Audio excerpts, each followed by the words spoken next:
this is what Kant says on this subject, and that's why that's wrong. Here's what the Catholic Church believes. Machiavelli this, Dante that. And I really loved that feel of stuff. Greetings, soldiers of the Poets at War Creative Network. You're attending Creators and Crusaders, a conversational podcast hosted by Joshua David Ling, Alexander Robertson, and Brendan Sunshine. Second Friday of every month. Today's honored combatant is Alexander Robertson. Used or misused, that right is not decayed. We make still by the law in which we're made. So, Should I open up by sipping the wine loudly? do it chocolate knock style with his mug, right? Just Exactly. Just open up with. it's funny, it cuts it out. Mine was Apple's so Dang it. good. sober for 0 days. Why does Apple have to have such good technology? Sipping loud enough, bro. Either way. All right. Well, we're on Creators and Crusaders again after the hurricane, after the insanity. And Yes. we're going to be talking to the one of the other hosts of Creators and Crusaders. He's on a whole mess of the other shows. Many ways, right hand man, Alexander Robertson. What does the word do? This is the most like an intro I've ever done. It feels very awkward, but I usually just cut it in when we're talking about something insane. But you were eating pizza, so I wanted to cut it. That is true. We could talk about the metaphysics of pepperoni. I want a shirt that says just the words, the metaphysics of pepperoni. No explanation. We can do it. We could do it. We have the power. Oh, Could we have get the that technology. screen printed and print like one for all three of us, one for Debbie, and then one for Casey. Jason Farley. Yeah. One for Casey, one for and Jason one for Farley. For Kirith. Yep. Carrots out. Yep. Oh, I don't even know what that'd it be is, awesome. but why are we leaving carrots? It's a shirt that says the metaphysics of pepperoni. Would you wear this shirt? She says maybe. So, you have an interesting journey, I think more interesting than you think you do, when it comes to being, as you call it, an artist adjacent. Someone who is not someone who is actively making anything except out of recreation. But you have found friendship with a whole lot of artistic weirdos in the brood and kind of in our circle. And I'm wondering, how did that happen? And if not artist, what is artist adjacent? Why don't we start there? Well, I define artist adjacent as someone who gets along well with artists, who understands artistic inclination, but who doesn't actually produce art for themselves, as part of their vocation. Because artists are called by God to create this thing. That's what, or at least they should be in most cases, right? Exactly. Yeah. Either through God putting the passion inside of them, that this is something that I have inside of me that I must share with people. And that goes for all artists. That goes for visual artists. That goes for writers. That goes for, I'd even say, comedians. Lenny Bruce's famous line: "If there was any other job in the world, I would take it." Right. But I can't. This is the only job that I can do. That type of thing. Like, you have that level. This is the passion that God has given them, and that is God calling them vocationally to be an artist. Or even God calling them to be an artist because I'm really good at the art of video editing, or I'm really good at the art of writing. Like, I'm actually just a very naturally gifted writer, even though I don't feel like it. And so I'm going to do that to feed my family. That is also God's calling. That would be like what Darren Doan kind of talks about. Like, well, Right. this is what I have to do, so I'm going to do it. That's also God calling you vocationally to be an artist. Mm-hmm. I'm not that.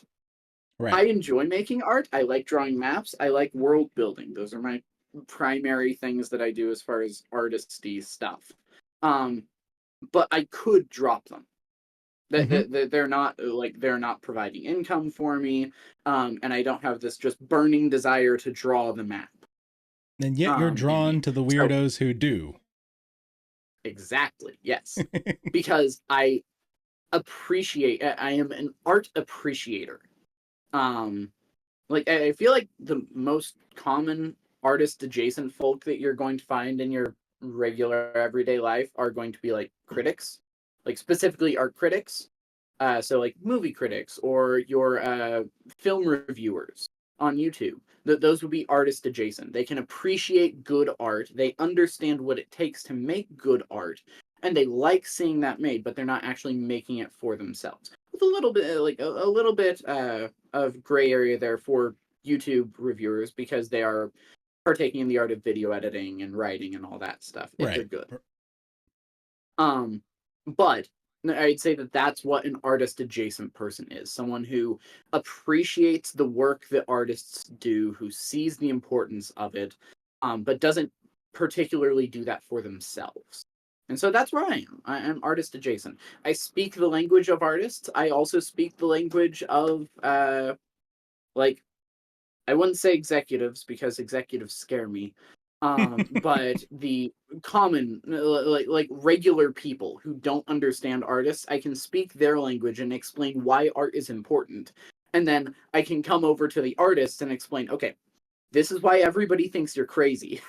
Right. in a way that both of them can understand. So that's why I call myself artist adjacent. Gotcha.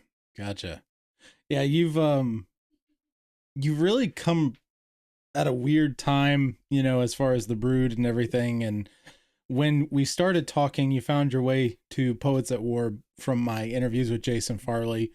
We had some contact through comments and whatever else. And correct me if I'm wrong, but did I Rich Mullins you and be like, hey, want to be on my show? Not quite. Okay. That was that was a little bit after. That was a Okay. little while afterwards, after I was in the Brood, after I had jumped on a couple of the Broodcasts, right as Okay. they were starting. Because if I remember correctly, I was on the first Broodcast that you did. I Because think that that might be started like correct. maybe a month after I jumped in. Yeah, and so it started like a month after I jumped into the Brood. I think that I was on audio only because I was driving to church at Canadian Valley. Everyone For was audio VBS. only for the first broadcast. Mm-hmm. Yeah, but that was yeah. So I remember that, and then we ended up all three of us staying late for that broadcast, and then the next broadcast, and then the next broadcast, and we called ourselves the Three Amigos, and eventually it came like all three of us realized this should become a regular thing, not Yeah. just a random we all happen to be able to stay late on the broadcasts. And that's how I remember it, at least. Yeah, I remember we were having a lot of late conversations into the night, even after broadcasts. The three of us, a few other people occasionally. I remember Das Fluten Duten, Virginia Patrick. It's been a while. I think she has a married name now.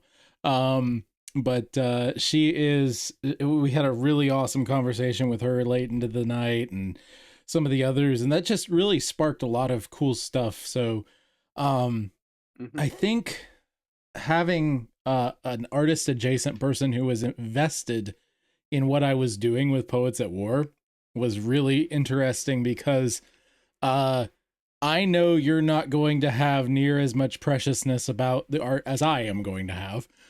And I know that Brendan, I think that's the other thing. I'm kind of in the middle on that. I have a certain amount of preciousness, but I don't always share it.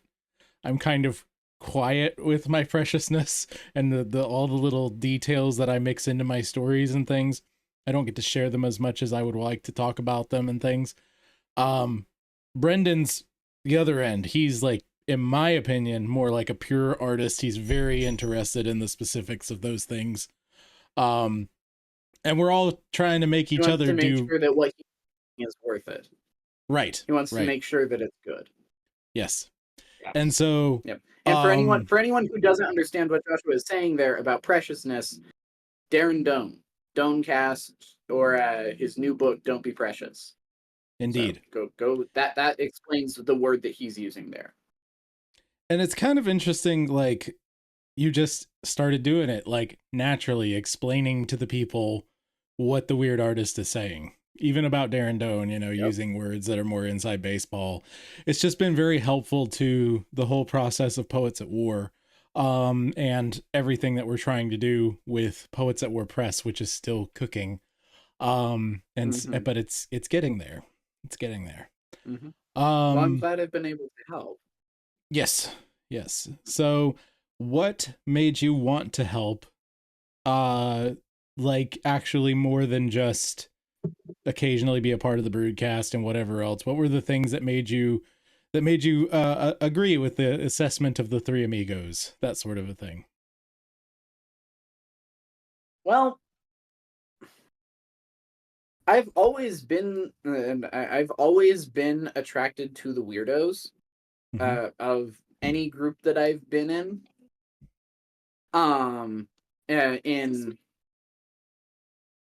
Yes.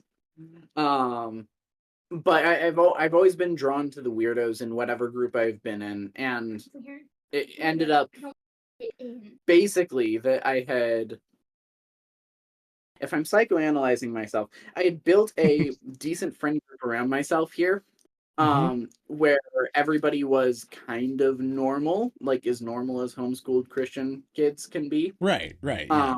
But like relatively normal. Have artisty bent, but relatively normal. Like one of my really good friends is a lifeguard. Another one is going. Actually, like three of them are going to college. One of them for something music. One of them for, I think, a master's in library science, and then one of them for engineering. So relatively normal as far as it goes. And then I found the Brood with a bunch of really weird weirdos, and I'm like, oh, my people again. And this was also as I was like coming into Reformed theology and reform and like more deep Christian thought in general, and most everybody in the Brood was of that stripe in some way, shape, or form. Maybe more Thomistic, maybe a little bit on the maybe more Thomistic, maybe a little bit more on the presuppositional side, but of that stripe in that vein. And so listening to people talking about this stuff who had, like, you've been in this your entire life, so has Brendan. What was another thing that drew me there, because you guys obviously knew what you were talking about and were speaking in the language naturally, and I didn't have that yet because I'm still a baby Presbyterian, even now. I gotcha. Does that make me in utero? That was a good one, Debbie. For those who didn't hear, she said, what does that make me, in utero Presbyterian? Debbie is Alex's wife. Appreciates it. Yes. A little bit. Not a lot, just a little bit. Not everything. You're of one flesh. That's true. That's right. He said, we are of one flesh, therefore you are also a baby Presbyterian. She is looking very confused. Babies can be in utero. It's true, they can. So, but what, Brendan? That is a defining trait in some respects. True. But yeah, so, I'd say that that was a defining that was also something that drew me to, like, this particular group of artists, because all of the artists all of the artists that I had run into on the internet before, not like personally, but just through YouTube and the content paths that the algorithms like us to travel, all tended to be on the, like, pretty far left side. Right. Like, Even the quote unquote Christian artists, like the God is Gray crowd and stuff like that, like they're all so far left it hurts the back of your teeth. Right. And so finding the brood that is like solid, good, actually Christian people who are also of that artisty stripe that I've always kind of fit in with, even though I'm not of them. It just felt like home. Attention, warriors of the imagination! Take a breather as we navigate the commercial battlefield. Attention, all creative forces! The Poets at War Creative Network is calling you to the front lines of faith and artistry. From our command post, we're broadcasting a different strategic operation each week. The General's Report, poetic essays from the trenches of Christian creativity. Creators and Crusaders, interrogating the finest minds on the artistic battlefield. Poetry Bootcamp, forging the weapons of modern epic verse. The Broodcast, our covert gathering of literary commandos. And stand by for special deployments, Burnt Marshwiggle, navigating the theological quagmire. And Jubal's Wardrobe, sonic and visual artillery direct from HQ. The war of ideas rages on, and we need every creative mind on deck. Tune in every Friday to join our ranks. Your orders are as following. Be your family's bard. Do not turn to the right or to the left, and the Lord will be with you wherever you go. We'll see you in the trenches on the Poets at War Creative Network. I'm Ian Wilson, and I create graphic art using primarily traditional methods, supplementing with digital where it's needed. I use a real pen, a real paper, a real graphite to make my art. I like to feel my art. I've always been this way. I love the feeling of a pen or pencil in my hand, the sound of graphite scratching paper, and I love the sight of a nice black line making its way across the page. So why choose traditional art over digital? Traditional art has an organic, natural quality that seems to be missing from most digital illustrations.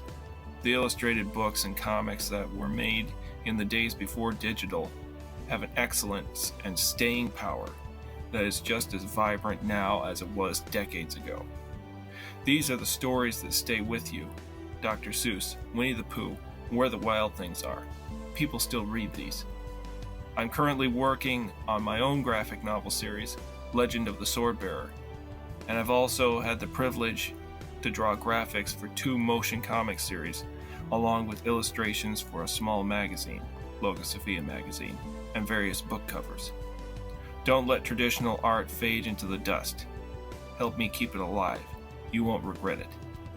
Visit my website at ianthomaswilson.com for more info. Soldiers, replenish your creative ammunition. We've emerged victorious from the commercial onslaught, ready to continue our noble crusade on Poets at War. Yeah. And so that's why I was there.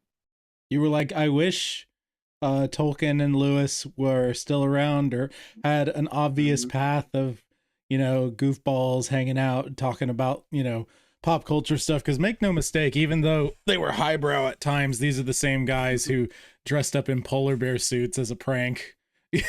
Like C.S. Lewis and Tolkien were very much, and they appreciated the lowbrow just as much, they just did. Have you read the children's picture book about Tolkien? I don't know that I have. Can you tell us what that specifically is? I'm not familiar off the top of my head. He's looking it up. Find it. Yeah, while he's looking it up, one of the things people get wrong is they look at the way Lewis and Tolkien looked at Disney, and they extrapolate from that they didn't like anything of a childish or childlike nature at all, and that's completely false. They just had a very British sense of it, and seeing it Americanized and profited on at such a large level was somewhat repulsive to them. I think those were the main things, is that it was American and that it made a ton of money. So what were you saying? The book is called it's called John Ronald's Dragons. It's really, really good. It's the love story Who's of it by? him and Edith. It is by Carolyn McAllister, illustrated by Eliza Wheeler. I have not heard of that. So I'm gonna have to look that up. it is really good. I think that you would. I think that you would love reading it to Oh, Hazel I'm and Peter. sure. Oh, I'm sure. That sounds great. But yeah, it's fantastic. If I remember correctly, it references the polar bear Yeah, dress up incident. that's It's really fantastic. good. Yeah. It's better than the Tolkien movie. Yeah, I'm sure it is. I haven't heard anything but bad stuff about the Tolkien movie. The Tolkien biopic. Yeah. If So, if you for some reason need an actual reason to not watch the Tolkien movie, Catholicism is mentioned twice mhm, in the entire movie, fun. offhandedly, in a biopic about Tolkien. Oh boy. Well, let's back up a little further. How did you come around to anything Lewis E. Tolkien-y? Because if I remember correctly, you had said that you were kind of, you kind of went from Southern Baptist political right-wing culture slowly into a Lewis E. Tolkien-y world. Kind of how did that happen? And when did that happen? Yeah, okay, so that's I've always grown up with Lewis and Tolkien around. Mm-hmm. I grew up on Adventures in Odyssey. I grew up on another audio drama called Down Gilead Lane, which is fantastic. In case anybody hasn't heard of it, go listen to Down Gilead Lane. It's fantastic. Really, really, really good. After the first 3 episodes, the first 3 episodes have really bad acting, but after that, they get really, really good. It's a very fun spike in quality there. But listen to that. Listen to Jonathan Park by Vision Forum, which was very interesting after I came to Reformed theology, like seeing Vodi Bakum and Gary DeMar. And I'm like, Mm-hmm. I know those names. Mm-hmm. Where do I know those names? Oh, Vision Forum, the stuff that I was raised on. That makes Right. sense. Yeah. So once again, finding Reformed theology kind of felt like coming home. But and then freaking the Botkins got interviewed on Cross Politic, and I lost my mind. But that's where Brendan I grew has up. no clue who you're talking about 90% of these people, but No, I But know, yeah. I know who these names are. I know who these Okay. names are. Okay, you do. But yeah, so I kind of grew up in the homeschool educational sphere, and that's what I listened to primarily. I listened to the head of Lamplighter Theater, Mark Hanby, Andrew Poudwa, who's a like really big homeschool curriculum guy, and that's what I listened to growing up. Then I moved to. I'm a very audio person, so I almost exclusively listened to stuff, didn't watch stuff. Right. So then I moved on to only listening to like movie soundtracks. Mm-hmm. And then after the 2016 election, right around the beginning of the 2018 election cycle, whenever Alexandria Ocasio-Cortez was running and Ted Cruz was up for re-election and all of that jazz, I started getting into politics. Specifically, I think the first thing that really caught my eye was the like traditional Ben Shapiro owns compilations, that type of stuff. And then I went into all of the Daily Wire. I particularly loved the Daily Wire backstage, where they were interviewing people like Glenn Beck and Jordan Peterson, because it's just a bunch of really smart people who know what they're talking about, jumping back and forth. And they would like Knowles would always bring in like, this is what Kant says on this subject, and that's why that's wrong. Here's what the Catholic Church believes, Machiavelli this, Dante that.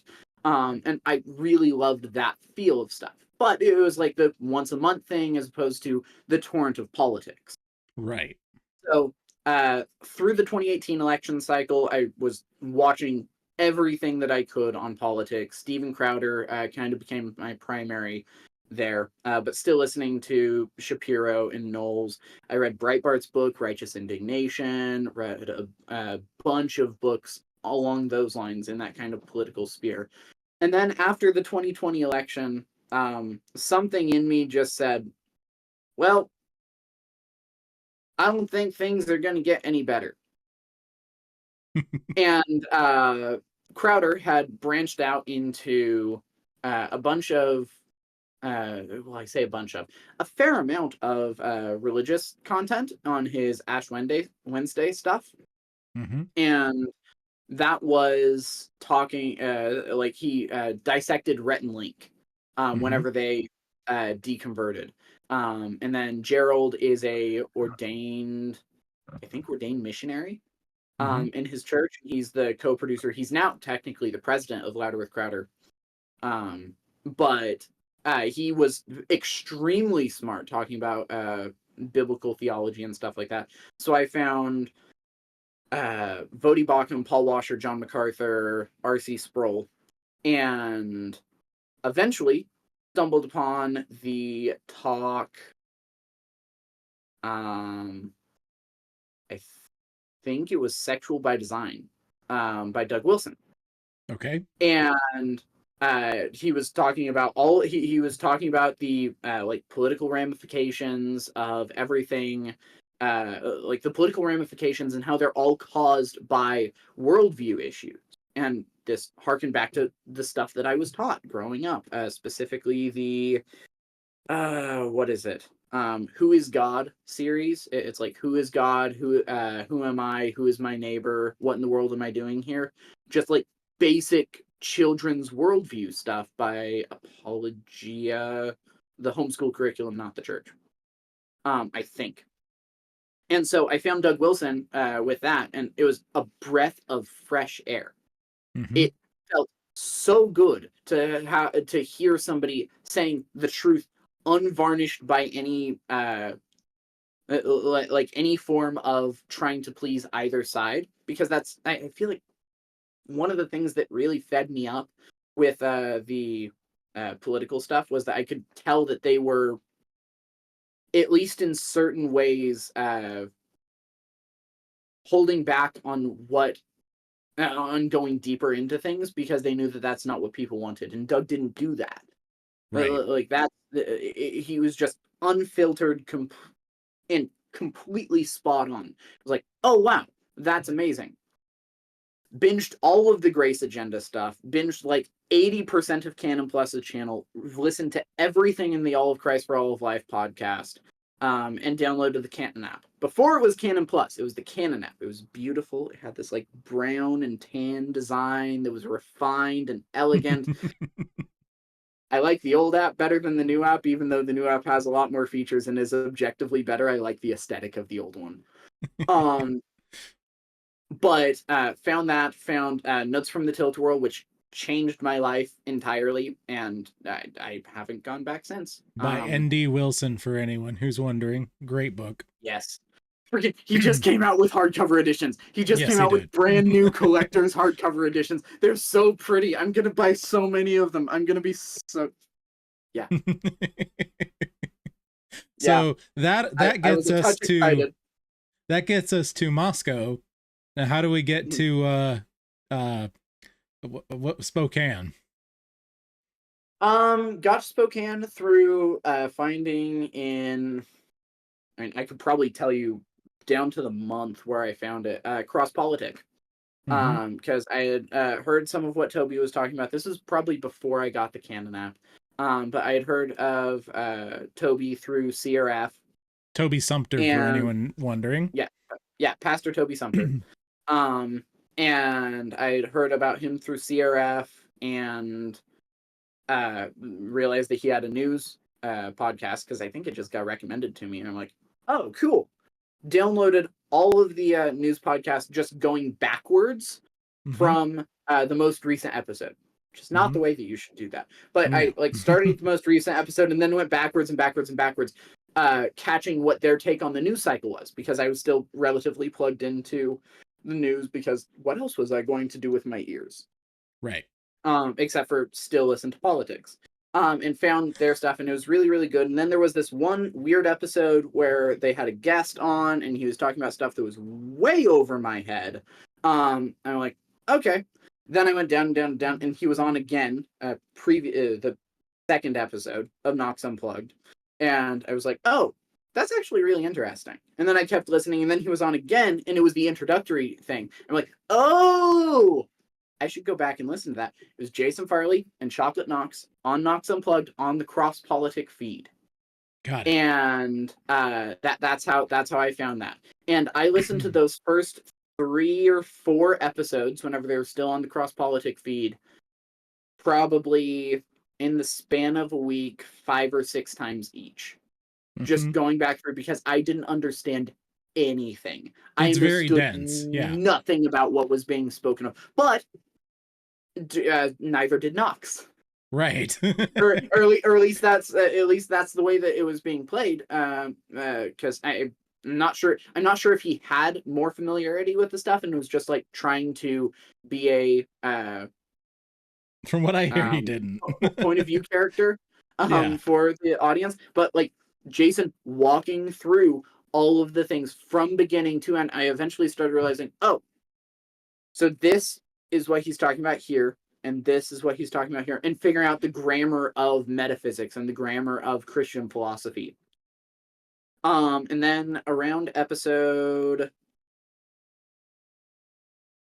17 or 18, I think, they switched to their own feed, the Chocolate Knox Unplugged feed. At that point in time, it was just called Knox Unplugged feed. And I started listening to all of those, and I probably... The first 25 episodes of Knox Unplugged, I've probably listened to 10 or 15 times each. Just because that's how I taught myself that's how I taught myself the language of philosophy and the language of Christian metaphysics. That's how I learned. And so I have hundreds and hundreds and hundreds and hundreds of hours into listening to Knox Unplugged. I would dare say there isn't someone who has listened to who knows the Trans-Baptist controversy whenever that whole thing went down better than I did. Yeah. Because I had listened to everything leading up to it, the 60 hours of audio leading up to it, multiple times each episode. And then I went back through and listened to everything that was said during that, like the original episode, the follow-up episodes, Jason and Knox talking with who's the Baptist that they had on KU? I don't remember who he is. Dustin something? No, I don't think it was Dustin. But yes, I know what you're talking about. Yeah, like all of that type of stuff. I listened through the entire thing saying, okay, is this wrong? Is this wrong? Is it wrong that Baptists are responsible for transgenderism? Nope, it's not wrong. Crap, that stinks. I'm in a Baptist church. And so had we love you, Brendan, Baptist. you look like you want to say something.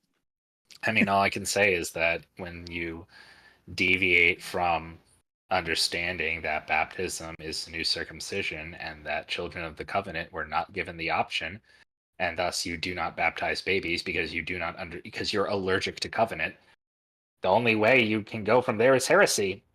Sorry, Vody. Exactly. Don't clip that. So but yeah, that was my trip there. And then as you said, from there deep into Knox Unplugged and Jason Farley's interview with you on Poets War, the second interview popped up in my recommended feed, and you seemed awesome and he was obviously awesome, and so I went through and binged all of Poets at War. And after I was done with that, I started talking with you on a YouTube stream. And the rest is history. Documented history. Literally documented history. Like, if people want to pick up the story from there, go watch the it was like your Christmas wish list stream or something like that. Something like that, yeah. It's still on the Poets at War Creative Network channel and feed. Go start from there, and you'll see me randomly pop up more. Soldiers of inspiration, brace yourselves. It's time for a quick commercial retreat. Now is the time for your book recommendation minute with Alexander Robertson, the part of the show where Alexander Robertson comes out and recommends a book. I was at the Fight Laugh Feast conference recently, and I picked up this gem from the Noggin Nose booth, where I was lucky enough to meet with the author. I expected that I would enjoy it. It was Doug Wilson's Book of the Month a while ago, but I did not anticipate exactly how fantastic it would be. However, before I continue with my praise, I probably ought to explain what exactly this book is. The Thing is a collection of 5 stories by Rivers Hausil.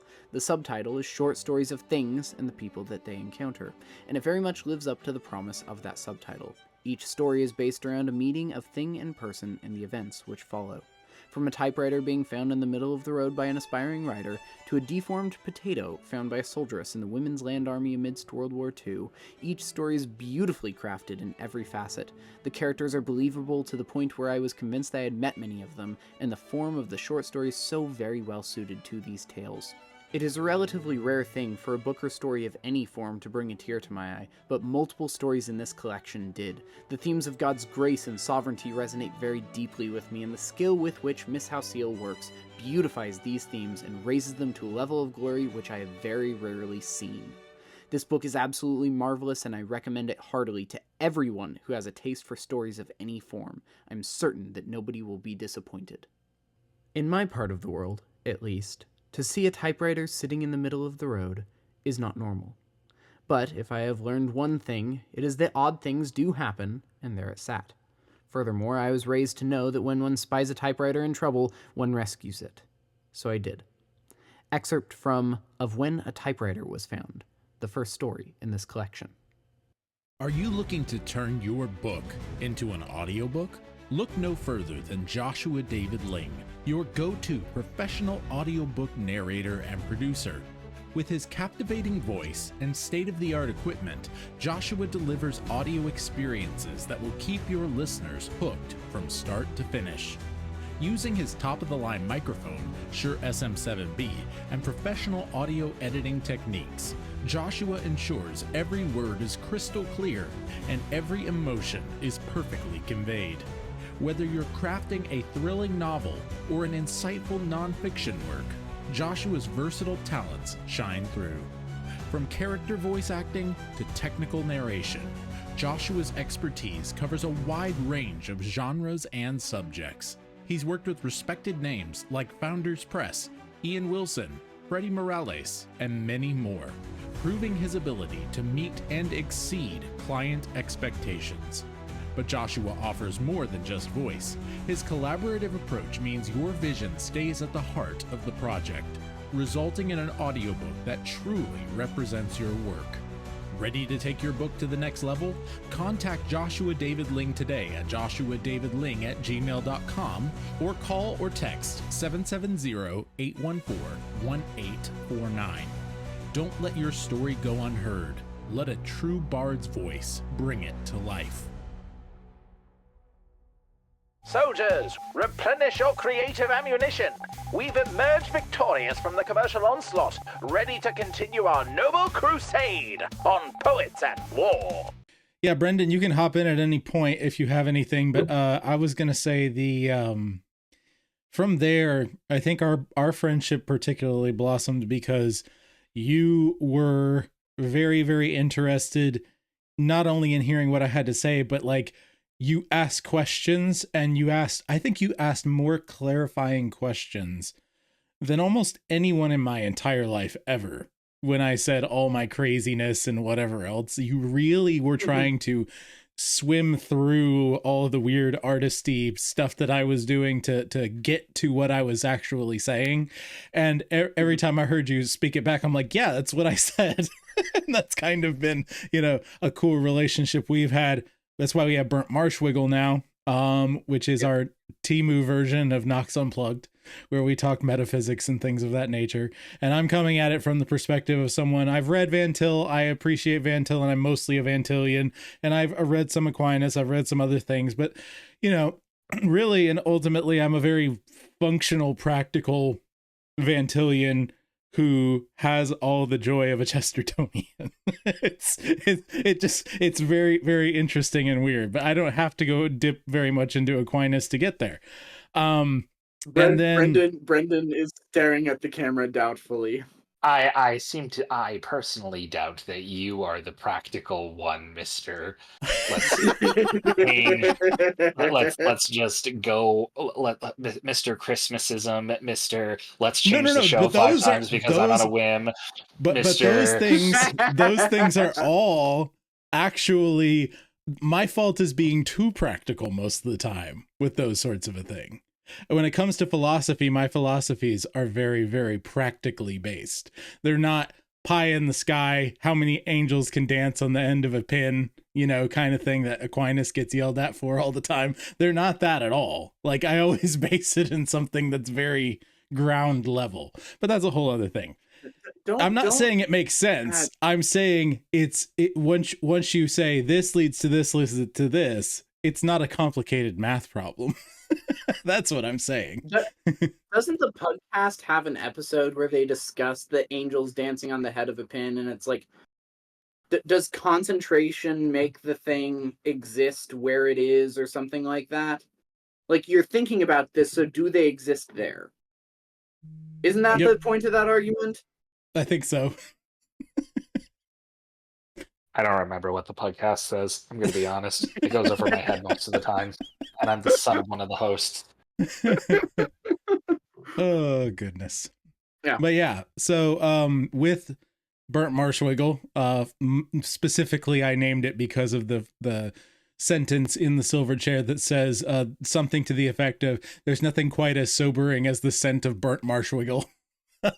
Yes. Yeah, go ahead. I want to jump in here real quick. Yeah. The thing that I found really funny was, I don't remember if it was you or if it was Alex who said that he was basically just a mini-me. Because the thing that caught me off guard was when Alex first met, he goes, "Oh, yeah, you're Brendan. I've watched your episode." Mm-hmm. And I'm sitting here assuming nobody watched Poets at War because, that's just how much of an optimist I am. But the fact that he watched it and he's just like, yeah, Joshua would say something and I would think something and then you would say, I'm sitting here going, why are you me? Why do you think this is an okay thing, sir?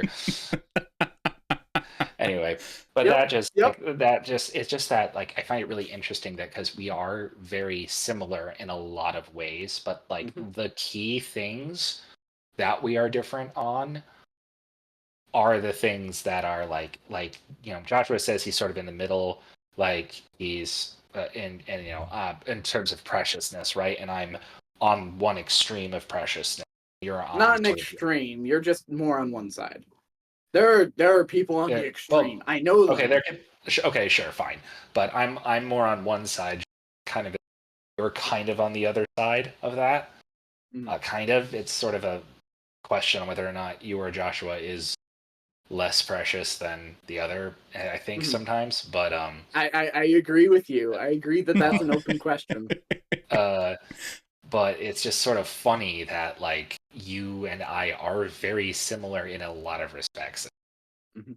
Like, for us, like, the friendship that we have is just a very natural, of course they're going to get along. Because we're basically the same human being, which I don't get along with myself, so I don't know why I get along with. Well, the main differences with you guys are Brendan really, really, really cares about and we'll get more into this in your episode more than likely, which will be going here in a few minutes and recording. But you tend to care a lot about the feeling of a thing, the feeling of the episode, the music, the whatever it is you're experiencing. And I think Alex does too, but he is more interested in analyzing why he's feeling said feeling. Yeah. They're thinking about it. Yeah, they're both thinking about it. I think that's some of it. I think though also the fact that like another thing is that one of our differences was like for me, lyrics get in the way of music sometimes. Right. Or more accurately, artists make music so that their words can fit to something. And 90% of the time they fail at making the music match the because they're not treating the music well. And I connect more with the music in the sense of the melodies, the harmonies, the rhythms, the thing that makes it, then I connect with the words. And A I'm the song has to exact opposite. a song has to have extremely powerful words for me to actually pay attention. Right.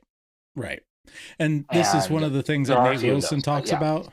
But yeah, this is one of the things Nate Wilson talks about, that certain words might be definitionally correct, but they are phonetically inaccurate to what you're trying to say. You watched the new Stories Are Soul Food episode as well.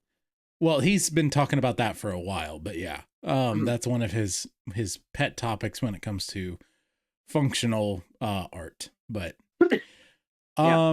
so I was going to say, you're exactly right. It's the difference between, like, I appreciate the words. Generally speaking, I appreciate the words more than the music behind the words. I love the music behind the words, and I can bob my head to a song, to a great folk song. I can love John Williams scores and Hans Zimmer's scores, and I can appreciate the differences between the two. But I also very much enjoy the poetry that can be exhibited in stuff like rap, and you just don't, because it's too simple. To your mind, it's trying to be music and it's failing. Right. Exactly. And I can appreciate the poetry behind it and the art form, even if it's not music, which I think is an open question. Even if it's not music, it is definitely an art form, and I appreciate it.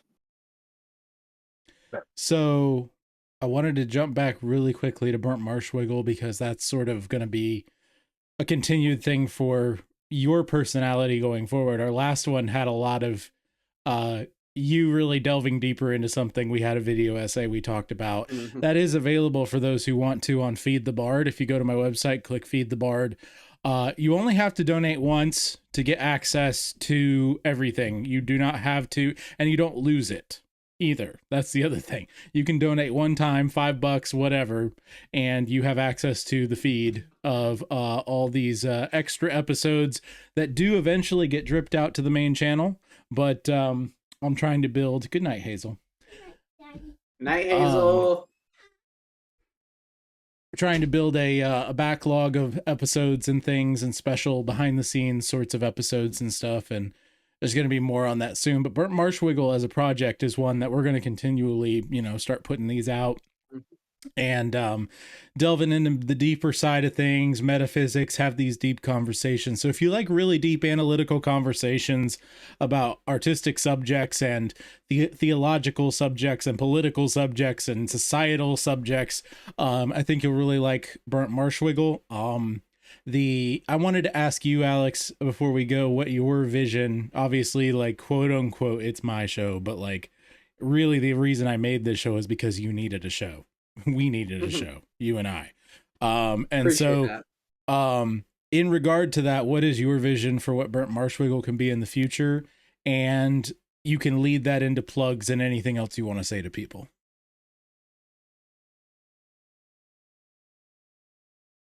Eventually, what I'd like Burnt Marshwiggle to be is kind of a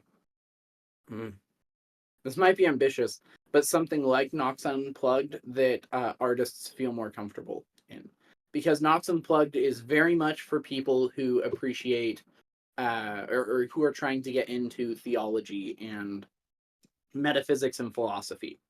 And I think it would be very helpful for every artist to have interest in those topics, because they do get so close to the core of everything. I mean, theology literally is at the core of everything. And so being interested in those things helps you with so much. But what I would like for Burnt Marshwiggle to be is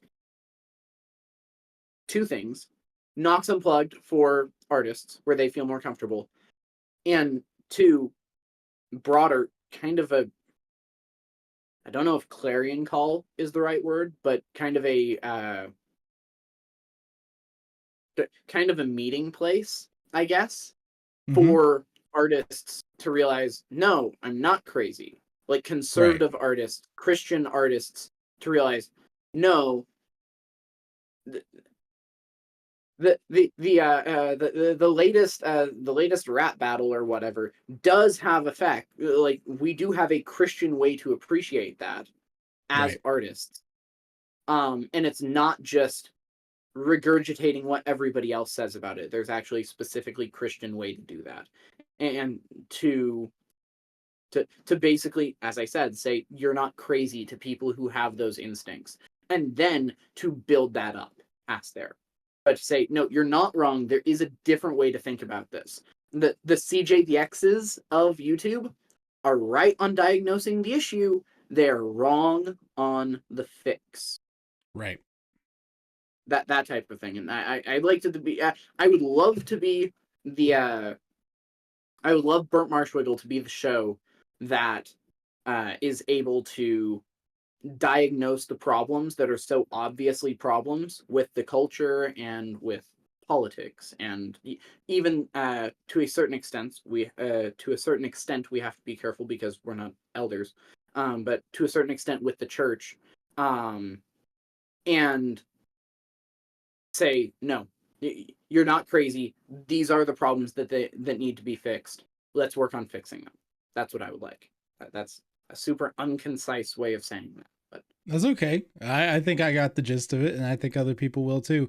I know you don't have anything major online outside of Burnt Marshwiggle and the rest of Poets at War that you're helping with. Is there anything you want to plug or send people to? I guess Nox Unplugged maybe, but whatever you feel like, and we'll go ahead and wrap this one. Go listen to Nox Unplugged. It's difficult to get into, but it is 100% worth every minute you put into it. Start from the beginning. Start from the beginning. And if you are not into it by the time they hit the episode entitled Disney, Cam Newton, Gnosticism, and Melchizedek, there's no hope for you. Because that's the greatest episode in the entire world of anything at all, and it is incredible.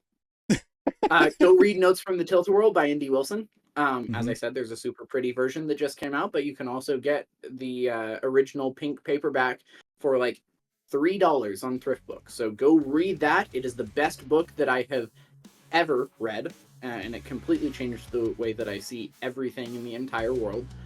And then if you want to follow anything that I say, as Joshua said, I don't have much of a presence, but everywhere where I am, I can be found at W.A. Robertson, Robertson, then capital M, capital M, capital I, capital I. So that's where you can find me if you want to find me. I will be live tweeting the FLF conference. So if you want to see what I think are the big takeaways from each of those talks, do that. Fantastic. Alrighty, everybody. Well, be your family's bard. Do not turn to the right or to the left, and the Lord will be with you wherever you go. We'll see you next time in the trenches on Poets at War.